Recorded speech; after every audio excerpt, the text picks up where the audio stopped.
All right. Okay, so we can go ahead and get started. So welcome to St. Louis County Library's virtual program, Our Favorite Banned Books. I'm Sarah, I'm Adult Services Specialist here at SLCL, and we're so glad you can join us for Banned Books Week, a celebration of freedom of information reading that happens every year in September. So before we get started with the presentation, I'd like to go over some of the features of our Zoom environment, just in case this is your first virtual program with us. So tonight's program is in a webinar format, so that means that your camera and microphone are not active. So though you can see and hear us, we can't see and hear you. No one can see and hear you, so you can just kick back and listen. Hopefully we will have some time for some questions and answers at the end of the presentation. So if you could hold your questions until then, that would be great. Towards the end of the presentation, our Q&A moderator will open up the chat box, and at that point you can type in any of your questions and click enter. Those questions will go only to the presenter, so no one else will see your questions. So feel free to put any questions in there you like towards the end of the presentation. We have also enabled the closed captioning. So if you would like to show, hide, or change the font size of the captions, you can do that in the live transcript CC menu in your Zoom icon bar. So tonight's presenters are myself. As I said, I'm Sarah. I work in adult services. I'm joined by Harry, who also works in adult services. The two of us specialize in readers advisory, which is matching books and readers. And I'll talk a little bit more about that in just a minute.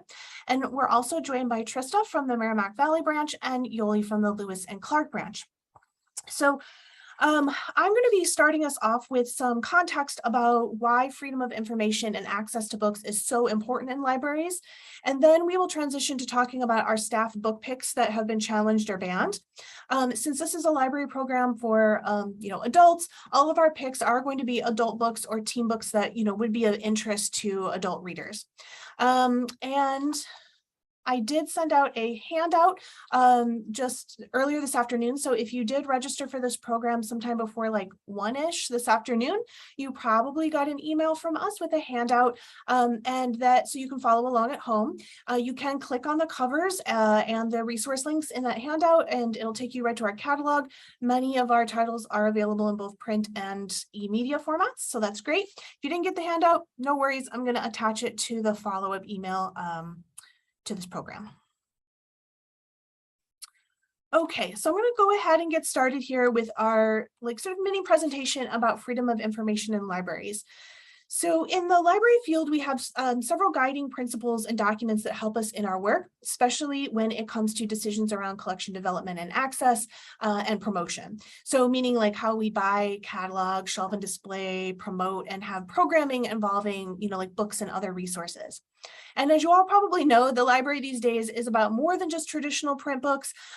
So know that when we talk about, books this evening, it also applies to ebooks, audiobooks, movies, music, magazines, and even like the information and articles in our online databases. So I'm briefly going to talk about 4 of these guiding documents this evening. And if you want to dig deeper into them, there are links on the handouts that I sent out before the program. And then, like I said, it'll also be attached in the follow-up email. And they are the American Library Association's Freedom to Read Statement and Library Bill of Rights, the 5 Laws of Library Science, and St. Louis County Library's Collection Development Policy. So I'm going to particularly focus on how they apply to collection development, which is how we choose the books we carry at the library, and also Reader's Advisory, which is the library service that matches up readers and books. And that can involve conversations between patrons like you and your local branch staff. It can involve the personalized reading list service, which we'll talk about very briefly at the end of today's program. Book displays in the branches, book discussion groups, and programs like this one where we highlight books around a particular theme. So I'm going to start with the American Library Association's Freedom to Read Statement. The American Library Association is the professional organization for the library field. So they're a membership organization that offers things like ethical and professional standards, best practices, professional development resources, annual conferences, like that kind of thing. And we're going to talk about two of their ethical standards documents tonight. And the first is the Freedom to Read statement. This is fairly long, and you can click through to read the whole document, but I just want to sort of highlight two particular points tonight in relation to what we're talking about. So the first one is this, quote, publishers, librarians, and booksellers do not need to endorse every idea or presentation they make available. It would conflict with the public interest for them to establish their own political, moral, or aesthetic views as a standard for determining what should be published or circulated. End quote. So what this means for you really is that my personal taste doesn't have any bearing on the books that we carry at the library or on the books that I suggest to you when you approach me for reader's advisory. So often patrons will approach staff with the questions like, oh, well, what do you think is good? Or what have you read lately? And I'm happy to tell you that, but then I always turn the question back around to find out what you like, because that's really what's important. My job is to understand and help you understand what you like, why you like it, and how to find more of it. And that's true no matter whether I agree with you or not about taste or politics or propriety. And my service to you is viewpoint neutral, and I'm proud to provide it to you. The second point is, quote, we do not state these propositions in the comfortable belief that what people read is unimportant. We believe rather that what people read is deeply important, that ideas can be dangerous, but that the suppression of ideas is fatal to a democratic society. Freedom itself is a dangerous way of life, but it is ours, end quote. This basically sums up why I work for the library, and I know that's true for many of my colleagues as well. You know, reading is important. Talking about what we believe and what we like and don't like is important. And I feel that I'm participating in our great American democratic experiment by working here and doing this important work. Okay, so next we have ALA's Library Bill of Rights. This is a document outlining what ALA thinks all libraries and patrons should be guaranteed. And there are more points, so you can feel free to click through and read the whole document. But for tonight, I'm going to focus on 2 points. So the first one is books and other library resources should be provided for the interest, information, and enlightenment of all people of the community that the library serves. Materials should not be excluded because of the origin, background, or views of those contributing to their creation. And 2, libraries should provide materials and information presenting all points of view on current and historical issues. Materials should not be prescribed or removed because of partisan or doctrinal disapproval. Okay, so we should be carrying books that serve, all the different parts of our community, and we shouldn't exclude material because of disapproval of its content, right? So if some people like our books and others dislike them, then we know we're doing our job. So, and honestly, it's to your benefit that we carry books that you don't like or don't agree with. Because sometimes you may want access to them anyway. You may want to see what all the fuss is about. You may want to read a book so that you can argue against it point by point. You might want to screen a book before your child reads it.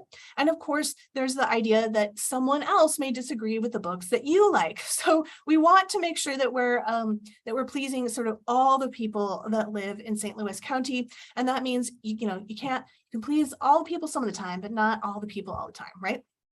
Okay. And, you can do these things if we carry the books in the library. Okay, so next up I have the 5 laws of library science. These are general guiding principles for how libraries should function. They were created by a librarian from India named Ranganathan in the 1930s, and are surprisingly still quite relevant and adaptable to today's libraries. You can visit the informational link on the slide and in the handout if you want more information about them, including reading the whole book on the topic by Ranganathan. And so yeah, he wrote a whole book on them, but we're going to mostly focus on laws 2 and 3 today. Every reader their book, and every book its reader. These can be applied on a whole community level. So in that we need to carry books that speak to all of our different constituencies in the community and connect books with the people that need them most. And it can also be applied on like an individual reader level, like if we were doing reader's advisory. So like, I want you to find the book that's meaningful to you, right? And connect books with readers that will like resonate with them. So tonight especially, I think you're going to hear the staff talking about books that have made some really big personal impacts on the readers that love them, even if there are other people out there that disagree. And then last, we have St. Louis County Library's collection development policy. This is the policy that we use to guide our decisions on what to buy and carry at the library. You can click through to find more about like the specific criteria that we consider, but this is the introduction to that policy that explains sort of the foundational philosophy. And it is this, quote, St. Louis County Library serves a large population that is diverse in age, race, ethnicity, culture, education, socioeconomic level, and lifestyle. Within the constraints of its budget, the library selects a diverse range of materials in a variety of formats to support the informational, educational, cultural, and recreational needs of the population it serves. The library provides a general collection of circulating materials embracing broad areas of knowledge and literary and cultural genres. Included are works of enduring value and timely material on current issues. Collections are reviewed and revised on an ongoing basis to meet contemporary needs. So you can see how the laws of library science are like applied in this policy. And also we do link to the Freedom to Read statement and the Library Bill of Rights later in our policy, farther down in it. So yeah, we try to practice these values every day in what we offer to you and in service to you. So yeah, really thank you for joining us today, and we hope that you enjoy the rest of the presentation. I'm going to hand it off now to Harry to talk about his picks for tonight, and I will be back later to talk about my picks. Thanks, Sarah. When Sarah set this up and we got an email asking us to pick our favorite banned books, I thought, what if we don't have a favorite banned book? What are banned books?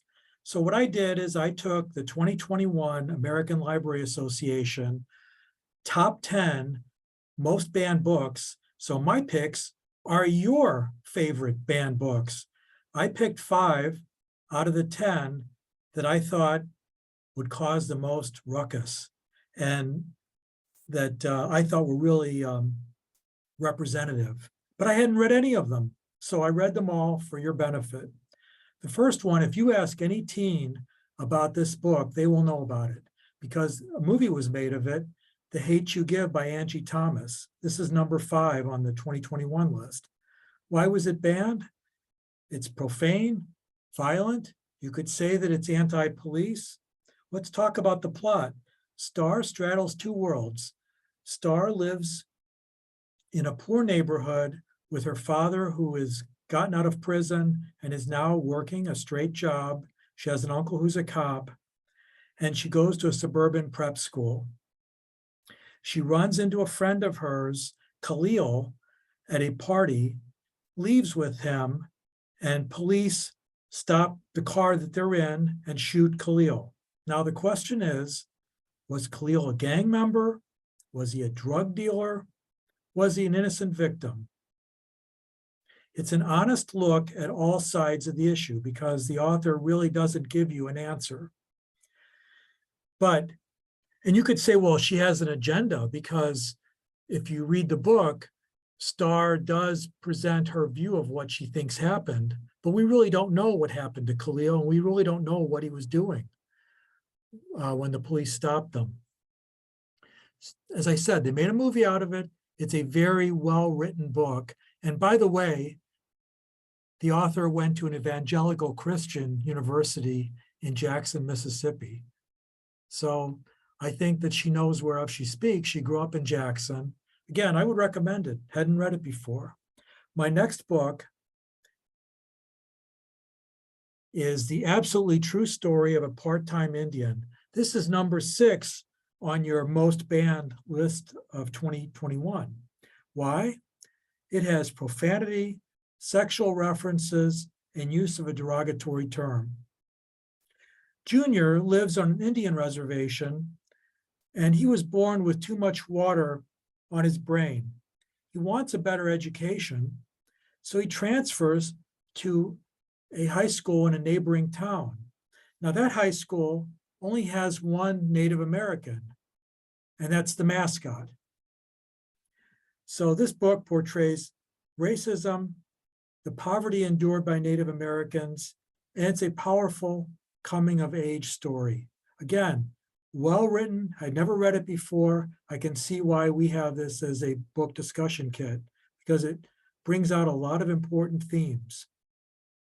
My next book is The Bluest Eye by Toni Morrison. Now, I'd heard of Toni Morrison, but I'd never read anything by her. So this book is number 8 on the most banned books of 2021.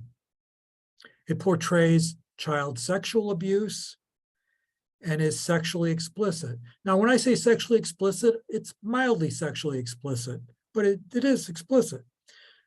This is the plot. Piccola, an 11-year-old Black girl, wants to be just like the blonde-haired, blue-eyed children that she admires. So she wants to have blue eyes. I will leave it up to your imagination before you read the book as to whether she gets her wish. There is incest in this book. It's not graphically described, but it does occur. There's also child sexual abuse, and there's some characters who are prostitutes, but again, it's not explicit. It is a beautifully written book that describes racism and the burden of being ignored and then abused in a dysfunctional family. Well, you're thinking, oh, I'm never going to read that book. I'll recommend another book for you to read, which is nonfiction, just came out, and it's called What the Children Told Us by Tim Spofford, Spofford. Now that book, which is nonfiction, talks about the Brown versus Board of Education decision and how it relied on psychological studies of Black children who were presented white and Black dolls and asked which they preferred. The children almost all preferred the white dolls, and in fact referred to the Black dolls as being ugly, unattractive, disgusting. The court relied in part on those psychological studies to throw out segregated schools. I would suggest read that and then read The Bluest Eye. My fourth book is Out of Darkness, which is number 4 on your most banned books of 2021. This book has child abuse and is somewhat sexually explicit. The book is set in an East Texas oil town in 1937. Naomi is a teenaged Mexican-American girl who lives with her white stepfather and her half-siblings. Her mother died during childbirth, and so Naomi is taking care of her half-siblings, and she is in love with Wash, who is a Black boy from a well-respected Black family in this oil company town. Unfortunately, there is a school explosion, which apparently it was due to a gas leak, but it's blamed on Wash's family. So you can imagine what happens. There is terrible discrimination against the Black families in town, as well as against Naomi. And Naomi's stepfather wants to marry her, if you can imagine. This book is a powerful description of racism, sexual abuse set in Texas in the 1930s. It's won numerous awards. And again, I recommend that you read it. I hadn't read any of these books before our presentation. My last book is probably my most controversial one. This one is number 2 on your 2021 most banned books. This book has gay content and is sexually explicit. Also has some profanity. Mike Munoz is a young Mexican-American man struggling in a society that emphasizes race and class. He discovers at the very end of the book that he's gay, but in my notes, I say it's a long time coming. There are themes of racism, sexuality, and poverty in this book. Now, one of the criticisms of this book that even I had heard about was that it grooms readers for pedophilia. You can make your own judgment on that, but I'll read to you from a Goodreads review, which I think is on point. This reviewer says, the second most challenged book of 2021, Mike is an adult, 22 years old, so this is technically not a teen novel. It could benefit a teen reader, and parents can tell from the description that it portrays adult experiences, so why many of the reviews are so surprised by the adult content is lost on me. This is the reviewer. One of the main arguments I've heard about this book is that it's pedophilic grooming. An adult narrator recalling a sexual event from when he was in 4th grade is not pedophilia, much less an act of grooming. In fact, Mike does not describe the event with a tone of enjoyment or nostalgia. He was coerced by another boy. This book can be compared to Catcher in the Rye, certainly more explicit than that book, but it is a coming-of-age book. And I'll sum up these books by saying that they have a common theme, and that is one of anguish. They're very powerful books. It's almost like describing your favorite horror books. And I do read horror books, but if you said to me, do you read a steady diet of them, or do you have favorite horror books that you want to recommend or reread? Maybe not. But all of the books on my list, and I think on everyone else's list, are books that you should read before you make an opinion about them. I will pass this over to Trista.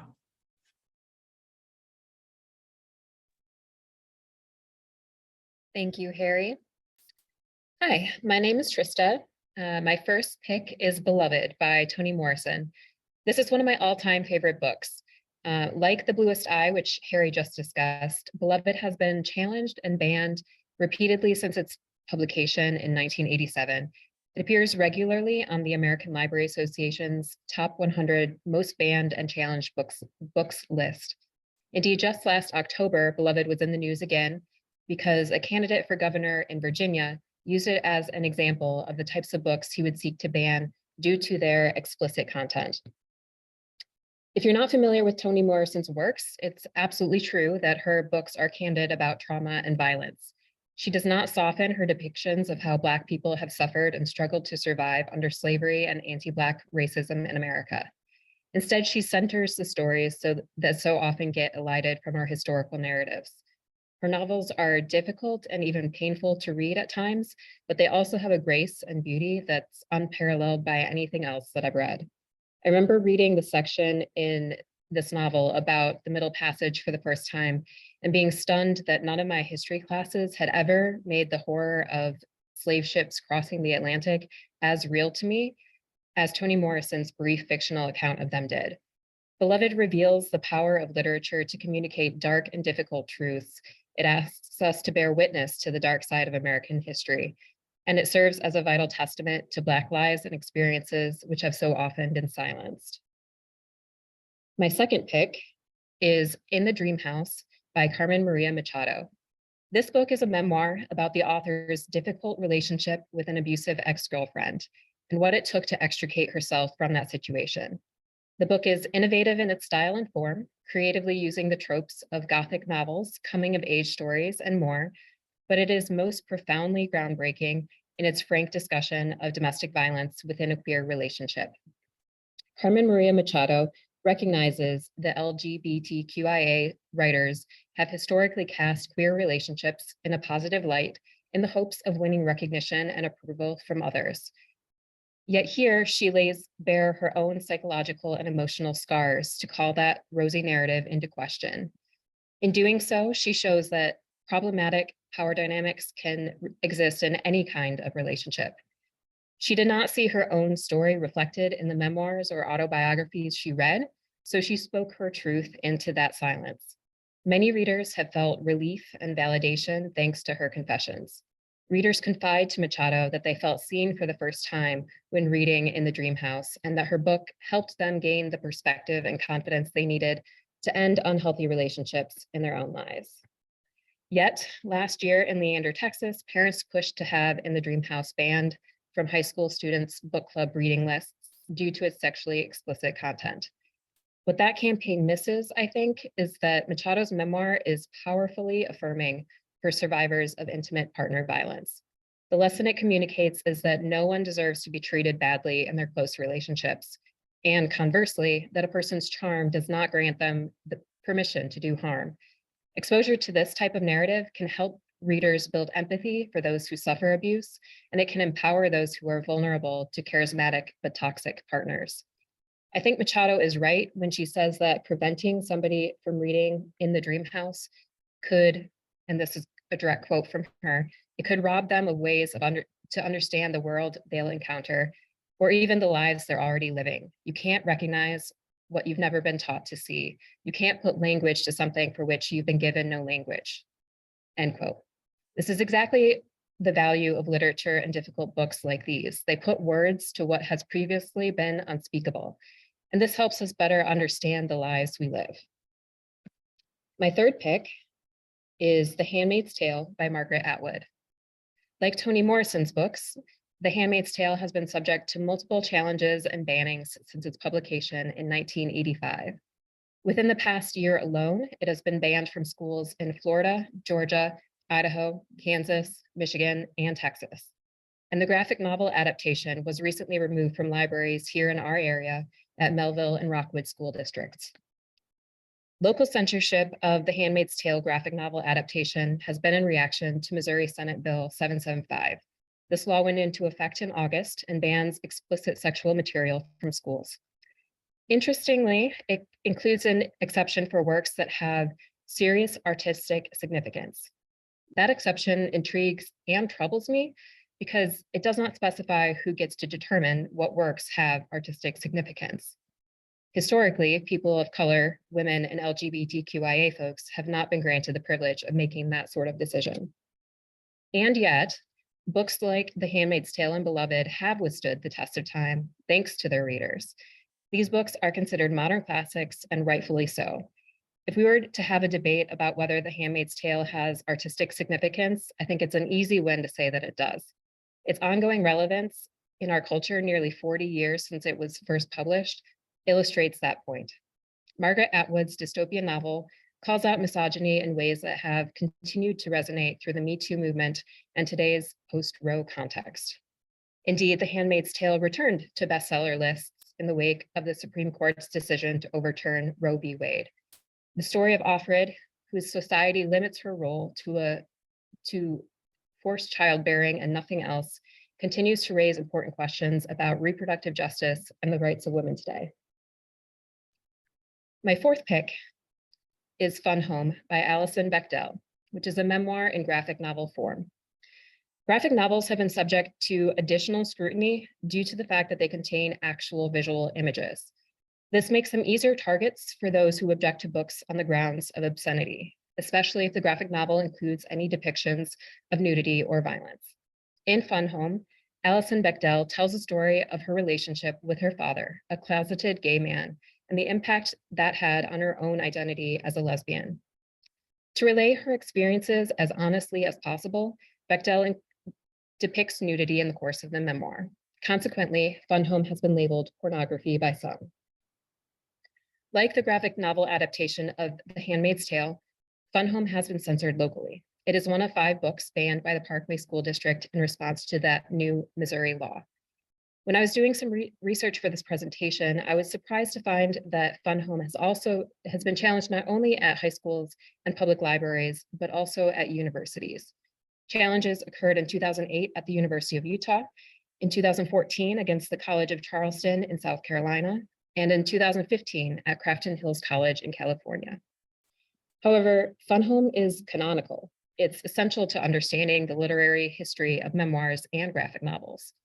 As the MacArthur Foundation stated when it awarded Alison Bechdel a Genius Grant in 2014, Fun Home changed our notions of the contemporary memoir and expanded the expressive potential of the graphic form. What's more, Alison Bechdel specifically situated her work within the broader context of literary and visual arts. Fun Home makes frequent allusions to classic and modernist works in the telling of Bechdel's personal life story. The resulting graphic memoir is layered, insightful, and moving, and I highly recommend it.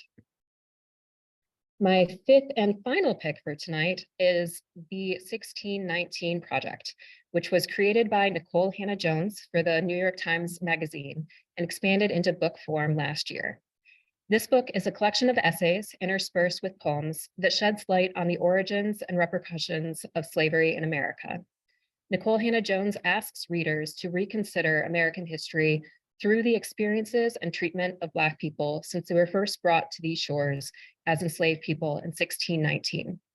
She argues that this lens allows us to better understand the nation's history of anti-Black racism, past and present.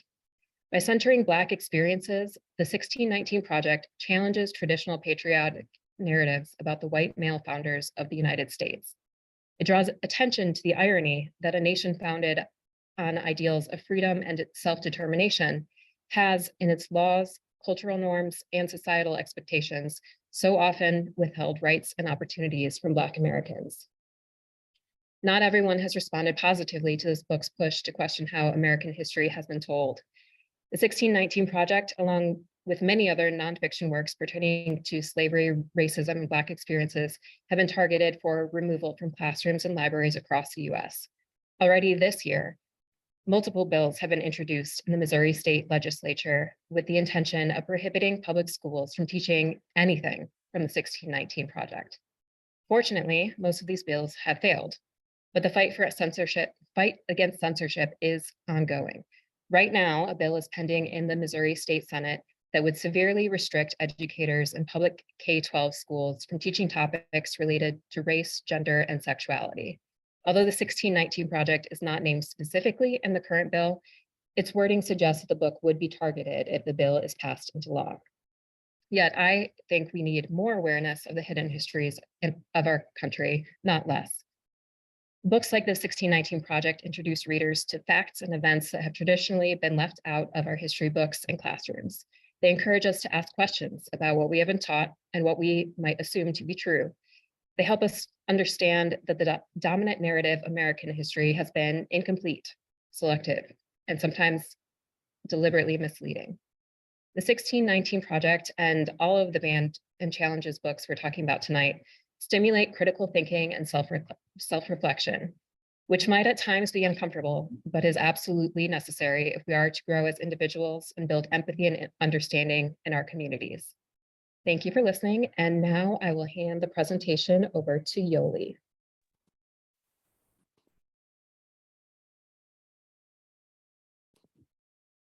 Thanks, Trista. I chose my books, not only as some of my favorite books, but I pulled from the top most banned and challenged books of the last 2 decades. My first pick is All Boys Aren't Blue by George M. Johnson. All Boys Aren't Blue was published in 2018, and almost immediately it was a bestseller, optioned for a television series, and challenged by school districts all over. In fact, All Boys Aren't Blue is the #3 most challenged book of 2021. All Boys Aren't Blue is a coming-of-age memoir that tells the author's story of family and the author's realization of their sexuality. On ALA's website, All Boys Aren't Blue is listed as one of the top most challenged books for the last 4 years. According to ALA, the book is often challenged for LGBTQIA content, profanity, and because it was considered to be sexually explicit. I think that All Boys Aren't Blue is a valuable and important read because all youth and people deserve to feel seen and have their stories told. The book's themes of family, school, bullies, young love, race, class, and discovering our place in the world and who we are themes that many of us can relate to.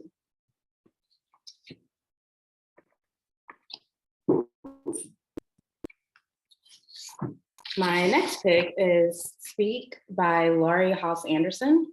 I think it's a book that a lot of people are familiar with. I know that it is, while it's often challenged by school districts, it is also required reading for many school districts.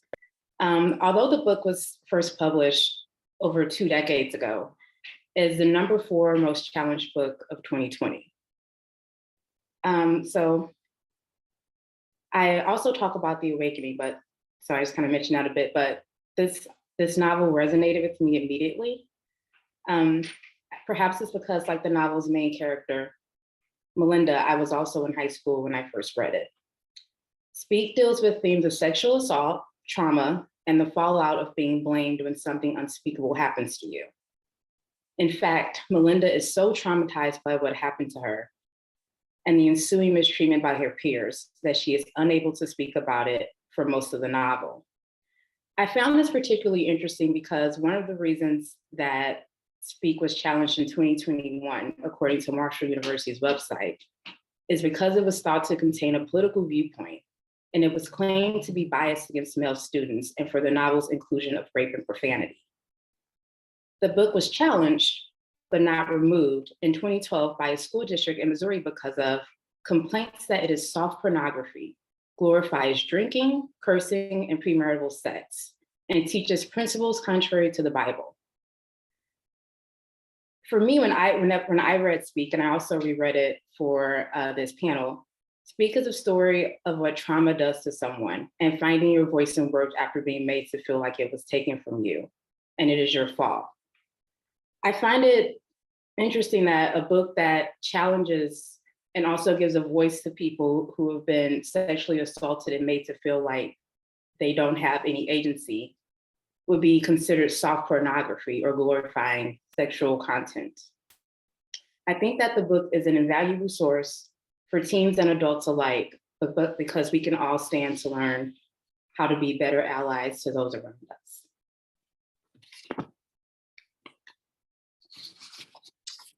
My next book is one of my favorite books ever, and also one of the first graphic novels I ever read. It is Persepolis by Marjan Satropy. And it is another coming of age memoir, which as I was choosing books for this, I kind of realized that I'm a huge fan of coming of age memoirs. Persepolis tells the story of the author's coming of age during the Iranian Revolution and what happens after. According to an article on banned books published by the Washington Post, Persepolis is most often challenged for gambling, offensive language, and political viewpoint. The book is also listed on ALA's website as one of the most challenged books of the last decade. For me, I find the book to be very relatable. The curiosity, exploring who you are outside of your family, and also beginning to reckon with the world around you. I don't understand why the book it was interesting because it said gambling, offensive language, and political viewpoint, whereas I think like many of the books that are on these lists, they more so express what it's like to have ideas outside of what you were being told around you and individualism. If anything, I think that Persepolis is something that all of us should read because it is a story of fierce individualism, even when the world around you is telling you that it's wrong.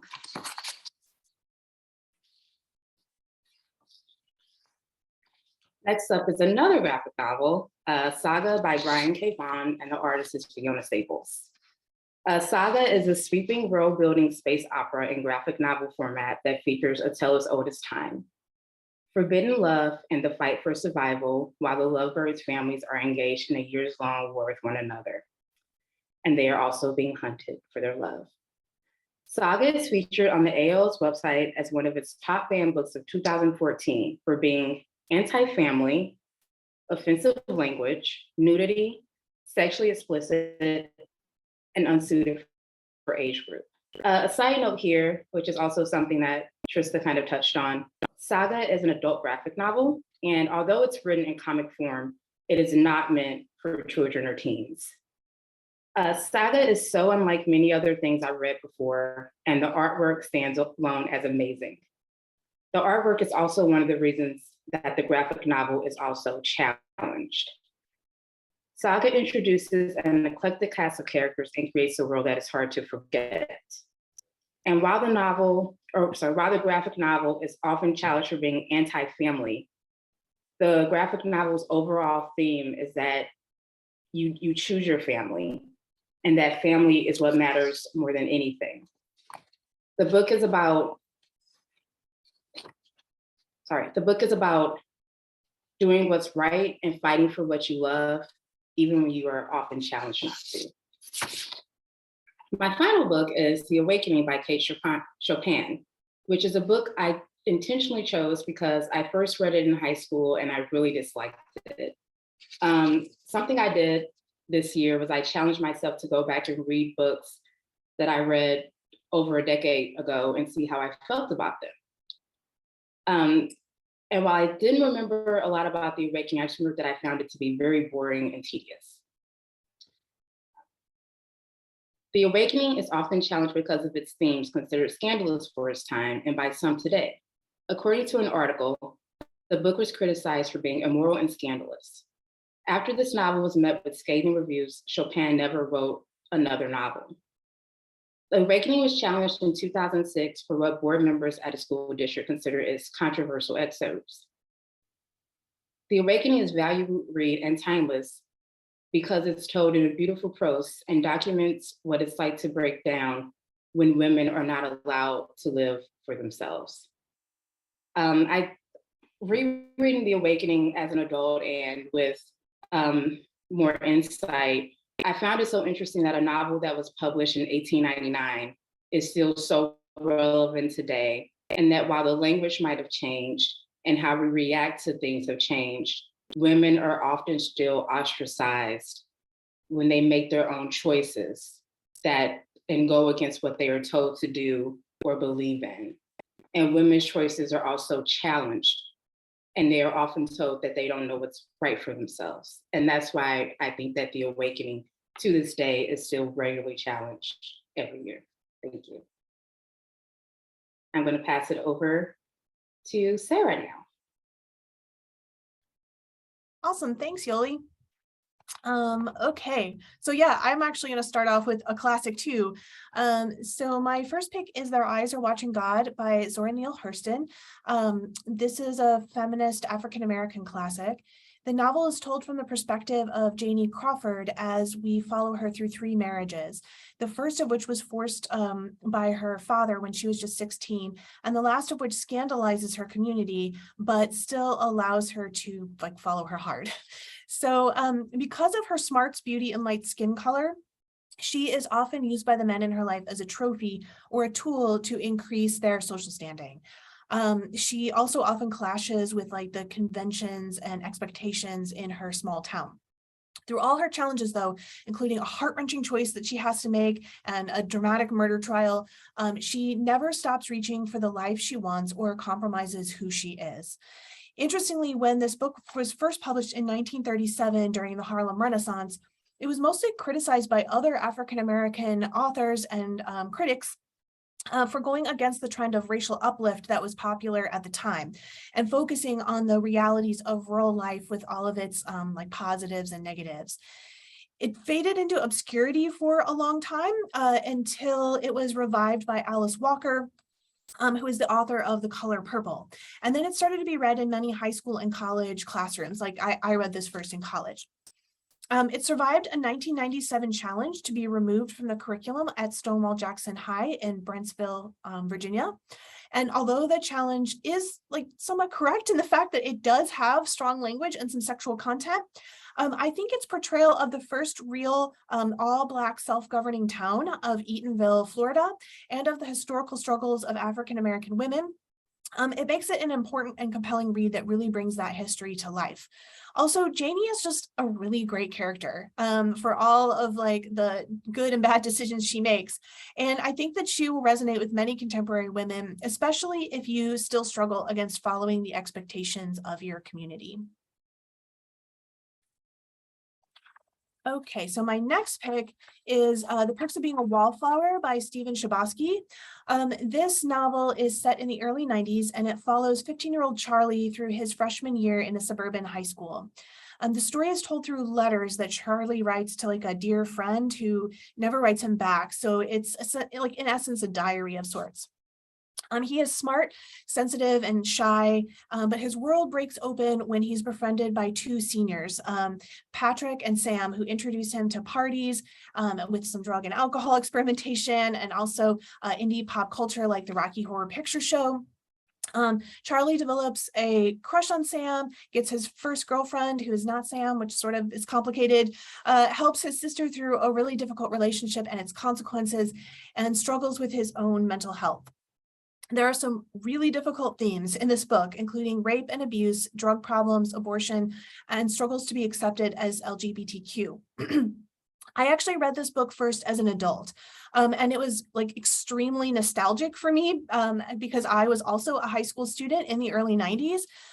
There are so many literary and pop culture references that Chbosky uses to very deftly enhance the themes of the book. I love books with really strong emotion and bittersweet endings, and this one definitely hits those notes. And, while I can understand why some parents may be concerned about whether their kids are ready for the content in this book, I think there are some kids for whom this will be exactly the right book, like their book that helps them deal with their fears and hopes and embarrassments and dreams. And also lets them think about some of these experiences without perhaps actually like doing all of them. And also for any adult like me that was a teen in the 90s, especially if you were like an indie alternative teen, I think this book will like bring back all the feels. So definitely check it out. There's also a movie version of this book. Okay, so my next pick is Angela's Ashes by Frank Mccourt. This is a very heartfelt memoir about Mccourt's early childhood as the child of Irish immigrants in Brooklyn, New York in the 1930s, and then they're moved back to Ireland after a family tragedy.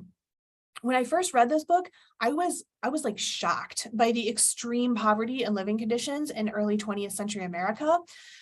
One of the main themes of the book is really that his family was like never able to make the American dream work. And so they had to return home to Ireland.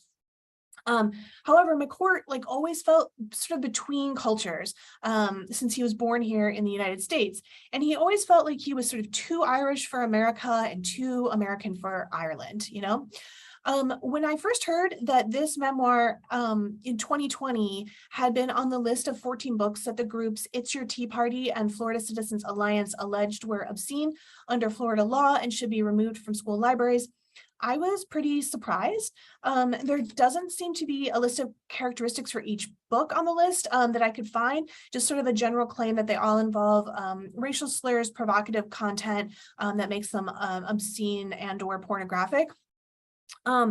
So classism and religious bigotry are definitely themes in this book, and there are times in which Catholicism is treated in a very lighthearted and humorous way. So my guess is that was their problem with it. But if you are from an Irish or a Catholic background, there is a lot that you will find enlightening and relatable in this book.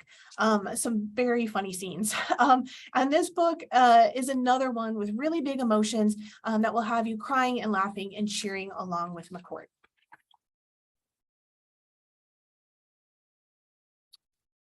Okay, so my next two books are graphic novels. Like as Trista noted, and so did Yoli, they're graphic novels, maybe because of their mix of pictures and words, seem to make them a disproportionate target for book challenges. So I have two. My first up is Mouse, A Survivor's Tale by Art Spiegelman. And Mouse, like Persepolis, was originally published in 2 volumes, but you can now get it in an omnibus complete edition if you'd like to read it, like all at once. It's a memoir, graphic novel memoir, in which Spiegelman relates the Holocaust experiences of his parents as told by his father, as well as Spiegelman's own life and how he feels it was affected by his parents' Holocaust experience. The name of this book comes from the German word for mouse, as all of the Jews in the novel are depicted as mice and all of the Nazi Germans are depicted as cats. As you can imagine, it has some pretty intense scenes and deals with really difficult history and its personal fallout. This book was banned this January in a Tennessee school district. And as soon as that banning, got out and became public, many called it an act of anti-Semitism. But the basis for the original parent complaint was actually about the curse words that Spiegelman used after his mother's suicide when he confronts and blames his father in the graphic novel. The parent complained to the school board that this didn't demonstrate proper treatment of parents by their children. Spiegelman himself has acknowledged that this challenge was not based in direct anti-Semitism. However, he states that in the Jerusalem Post that while many Christians or parents may want a narrative in which there is a moral, right, or in which people become better because of their suffering, that just wasn't his experience with how the Holocaust affected his family. His father just didn't become a better person because of his experience. He says, quote, Spiegelman says, quote, "They want to teach the Holocaust. They just want a friendlier Holocaust to teach," end quote. And I do think it's important that we're reading direct primary sources from Holocaust survivors and their families and letting them tell their own stories and give us their own conclusions, no matter how painful or shocking they may be.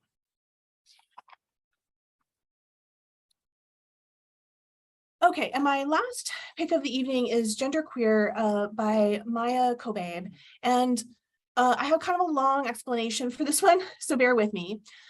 So this graphic novel is a little different from some of the others that we've discussed tonight, which have generally had challenges or bans in local schools or libraries, school or public libraries.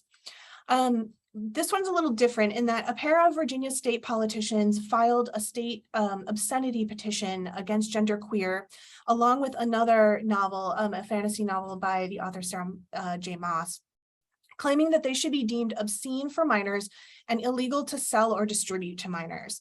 So that would have much more far-reaching effects than a local library challenge.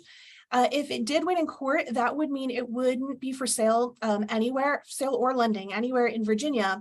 And booksellers have said that even if the legal ban was only supposed to be applied to minors, there really isn't a way to do that only for kids with the current sale and distribution systems.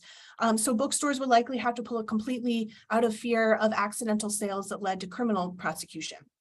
The case was dismissed last month because obscenity law requires the book to be judged by a general adult community standard. So it can't really be applied specifically just to minors. It has to be judged by the adult community standard. Also, it has to be declared obscene, it has to lack literary, artistic, political, or scientific value, which is a pretty high bar, or at least has been applied as a pretty high bar, so that the vast majority of books that aren't explicitly created to be pornography fall under that bar. So this has been settled law since a pair of Supreme Court decisions about obscenity involving James Joyce's Ulysses in the 1930s and Henry Miller's Tropic of Cancer in the 1970s. So we haven't really had a legal obscenity challenge to books since then, because it's been settled and the bar is quite high. I doubt that even though this case has been dismissed, I doubt that this particular legal challenge is going away completely though. So keep this book and the legal challenges around it on your radar. It might come back. Anyway, that's a long explanation that I wanted to give as background because I had not read this book until I heard about all of that in the news. And it made me want to read the book itself because I wanted to see what all the fuss was about. And I knew it was a graphic novel, so it would only take me a couple hours to read. So I checked it out of the library and read it. And well, this book was not at all what I thought it was going to be after all of the outrage around it. Now, of course, we all have our own sort of opinions and tastes, but when I read this book, I found it to be the heartwarming, heartfelt story of how author Maya Kobabe comes to the conclusion that he is non-binary in gender, and how he has navigated in all the parts of our life, including friendships, romance, work, family, and even fashion. There's a very funny fashion scene and sweet fashion scene towards the end.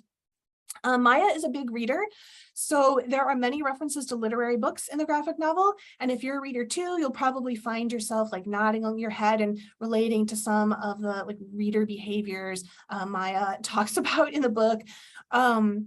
Maya grew up with kind of hippie parents and a progressive community, so he struggles for quite some time growing up and deciding how much of their discomfort with femininity and masculinity has to do with not having much experience with things like makeup and shaving and pop culture and that kind of thing, and how much it has to do with their growing understanding of their non-binary gender identity.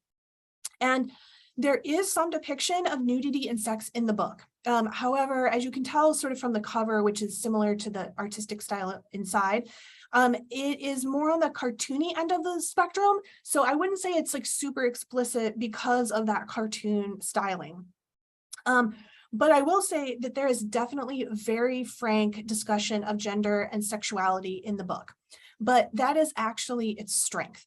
So if you are going through your own journey of questioning your gender identity, or if you strongly identify as male or female and you can't like quite wrap your head around what being non-binary means, or like what it's like, and you don't really have anyone to ask about it, then you should read this book. It is of course just like one person's journey, but many of your questions and some of the questions that you don't even like know that you need to ask are answered by this book. And I can't imagine a kinder, nicer person than Maya Kobabe to answer all these questions for you through sharing her story. So yeah, I would definitely recommend reading this. I just thought it was really heartwarming, and it goes to show you that when you hear about book challenges, you really, as Harry said at the beginning, you should really read them for yourself to see what it's all about and make your own decision about them. So that's it for our picks. I do believe the chat is open for questions. So if you do want to go ahead and put some questions in there, we'll have a Q&A in just a minute. But before we get to that, I just want to highlight our personalized reading service. This is a form you can fill out on our website where you tell us what you like and what you don't like. And we will create a list of 5 titles for you to check out that we think you may enjoy, given what you told us you enjoy. So if we haven't gotten enough recommendations tonight, try this out. And then we would love to see you at some other programs that we have coming up. We have book group pick sip and stroll coming up Tuesday, October 4th at 7 p.m. at Grantsview. It's going to be really fun. You can come and grab a mocktail and then stroll up to different stations where some of our library book group leaders will chat with you about their favorite book group picks. It's going to be a good time. And then we also have the St. Louis Storytelling Festival coming up October 13th to this 22nd. There are some children's programs, some adult programs, some general interest programs involved with that festival. So happening at various locations and times. So just search for Storytelling Festival, St. Louis Storytelling Festival in our events calendar, and it'll pull all of those up. So yeah, let's get to some questions. I'm going to stop sharing my screen and put us into gallery view. And if our presenters want to turn on their cameras, that would be awesome. And then Rebecca is here to ask us some questions. Do we have any questions? We do. We have a couple questions, but before we get into the questions, I just want, as someone who was listening to this presentation, it seemed like every single book that y'all chose, they were award winners. And almost all of these books reflected identities and experiences that are marginalized. And I think that all these stories, that just makes it that much more important. Yes, they're award winners, that's well established, but also they're providing like a great window into an experience that many of us may not have.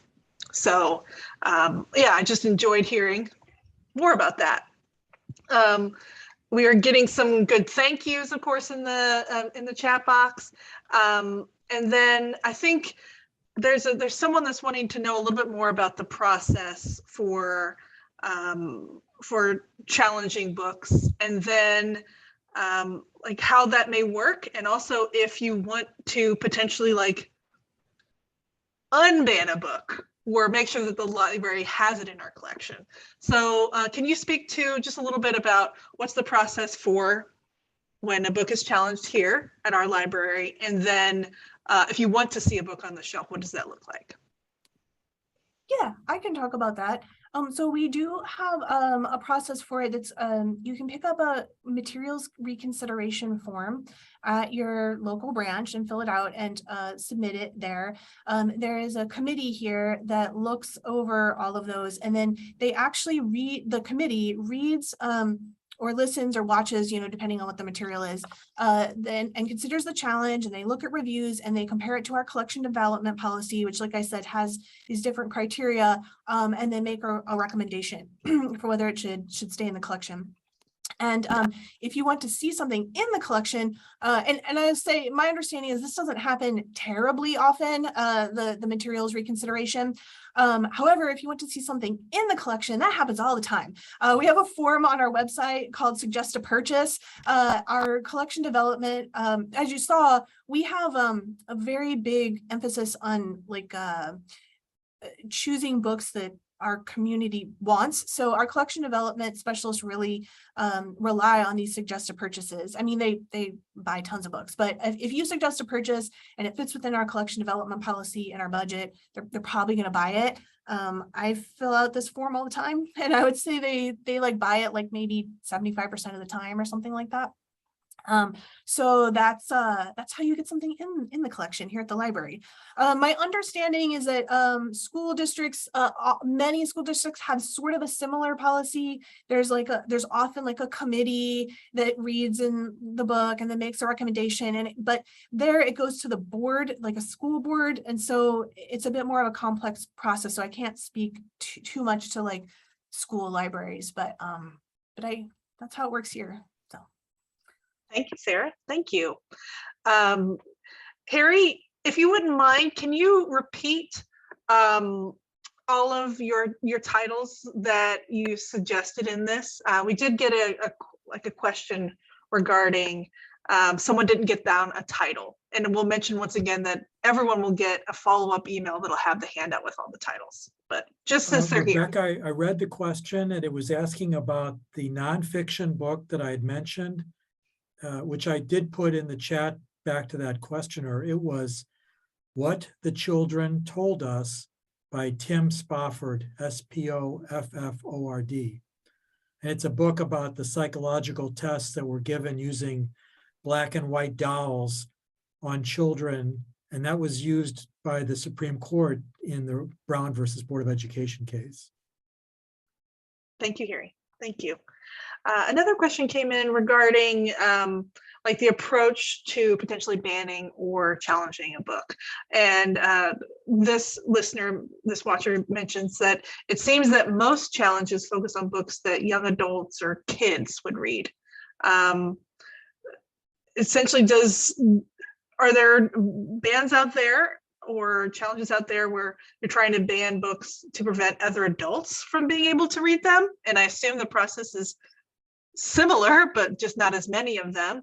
What are some common justifications that about telling adults what they can or cannot read? What's that like now? I don't know that I can say too much about it, but that's what really surprised me in finding that Fun Home by Alison Bechdel had been challenged at the college level, because college students are generally adults.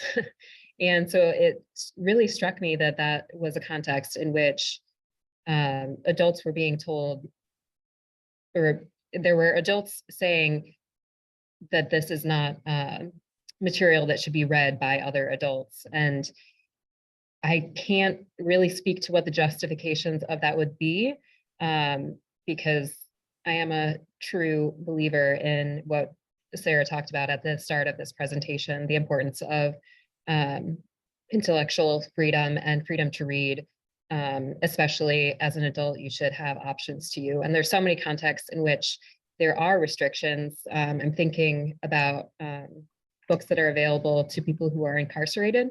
Oftentimes there are limitations to what they get access to. And that's a whole other can of worms, but it's certainly related to the topic of banned books. I would say too that challenges do happen for adult books, although it is not as frequent. But also often too, what can happen is that books can be even though the challenge is really about access for children, it can end up having a knock-on effect where adults don't have access either. So for example, like especially if it's a public library challenge, sometimes they just want it pulled from the children's section, or they want it moved to the adult section. But if they want it pulled completely out of the library, then that means like an adult can't read it either, you know? So so sometimes that is like a knock-on effect, even if the original intent was to limit access for children. And yeah, so there's that too. And I do have some stats here. So I will say there has been definitely a skewing towards challenges in schools and school libraries just in the last couple of years. So looking, the American Library Association pulls stats around book challenges, and in 2019, 66% of the book challenges that it tracked happened in public libraries, only 19% in school libraries. And of who initiates the challenge, the largest group was patrons of public libraries, and that was like 45% of the people that initiated challenges.